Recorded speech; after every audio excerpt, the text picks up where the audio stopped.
वो हमारे लिए बहुत। ऐसा भाव जब बन जाए, आपके अंदर कोई हलचल ना हो, शांत हो जाए हलचल,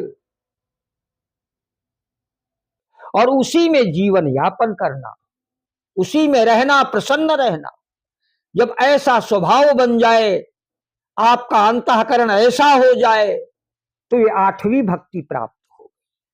यथा लाभ संतोषा और नहीं देख सपने हूं पर दोषा। आज ज्यादातर लोग देखने को यही मिलते हैं, ऐसे ही मिलते हैं जो सुबह सुबह से लेकर शाम तक दूसरों की बुराई करना, दूसरों में बुराई ढूंढना। ऐसे कौन लोग हैं? ऐसे ही दैत्य लोग होते हैं। रात दिन दूसरों की बुराई करना, बुराई में आनंद लेना, बुराई में इंद्रियों को सुख पहुंचाना, जिनका ध्येय बन गया है, ये गलत बात। भगवत भक्त और साधक कभी दूसरों की बुराई नहीं करते। सारी बुराइयां मेरे अंदर है। कबीरदास ने कहा, बुरा देखने मैं चला तो बुरा न मिलिया कोई, और जब दिल खोजो आपनो तो मुझसा बुरा न कोई।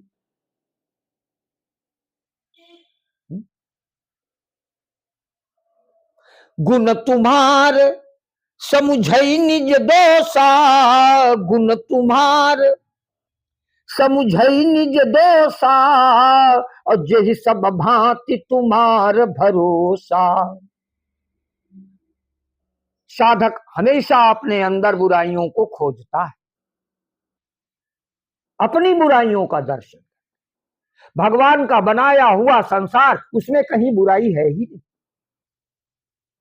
बुराई है तो मेरे अंदर। तो पर छिद्रान्वेषण बंद करो, दूसरों की बुराई देखना बंद करो।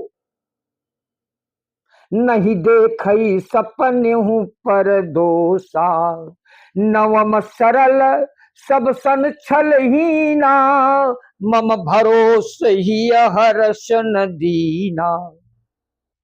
और अंतिम भक्ति बताई, कहा जो सरल बन जाए, सहज बन जाए। आपका स्वभाव कैसा हो जाए, आपका अंतःकरण कैसा हो जाए, सहज और सरल, छलहीन। छल दम्भ द्वेष पाखंड झूठ अन्याय से निस दिन दूर रहो। ऐसा भगवान से मांगते हैं। तो छल रहित, नवम सरल सब सन छलहीना, सत्व मित्र कोई है ही नहीं। भेद मिट जाए दृष्टि में आपके, समता आ जाए, समत्व भाव आ जाए। सुख दुखे समे कृत्वा लाभा लाभौ जया जयौ, ततो युद्धाय युज्यस्व नैवं पापम वाप्यसि। समता, सब सल छलहीना, मम भरोस, अटल मुझ पर जो भरोसा रखे।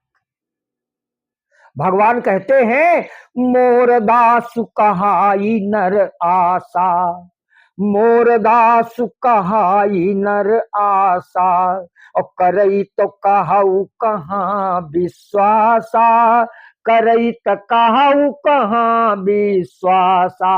एक ओर वो व्यक्ति मेरा दास कहलाए, और दूसरी ओर भरोसा मनुष्यों पर करे।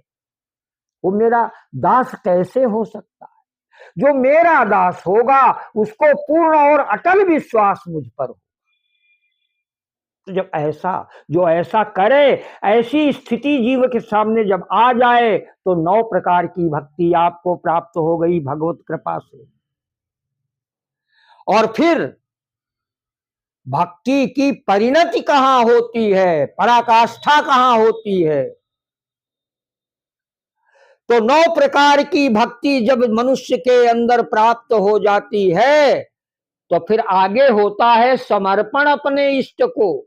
समर्पण का तात्पर्य होता है सर्वस्व अर्पण कर देना।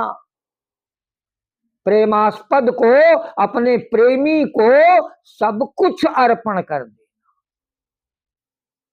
और जब सर्वस्व का त्याग आप कर देंगे, तो सर्वस्व आपका भी त्याग कर देगा। तब आप तनहा रह जाएंगे। और याद रखना, जीव अपूर्ण है, इस नाते जीव निराधार नहीं रह सकता, उसको आधार चाहिए। तो इतना होने के बाद सामने परमात्मा होता है जो परिपूर्ण है, और इधर अपूर्ण जीव है। सब कुछ समर्पण कर देने के बाद में फिर क्या होता है? शरणागत। पाहि नाथ कही पाहि गोसाई, पाहि नाथ कही पाहि गोसाई, भूतल परे लकुट कीना। ये है शरणागत। तो ये जीव जब तक परमात्मा को शरणागत नहीं होगा, जब तक भक्ति नहीं करेगा, जब तक परमात्मा के सन्मुख नहीं होगा, बार बार मरना, बार बार जन्मना और 84 लाख योनियों के कष्टों को झेलना पड़ेगा ही पड़ेगा। तो इसलिए विलंब मत करो, समय बहुत मूल्यवान है। आज से, अभी से संकल्प लो कि आज से प्रभु हमारे हैं और हम प्रभु के हैं, ऐसा भाव बनाओ और सत्संग जीवन में करना शुरू करो। प्रेम से बोलिए राधा कृष्ण भगवान की जय हो। वीर बजरंग बली महाराज की जय हो।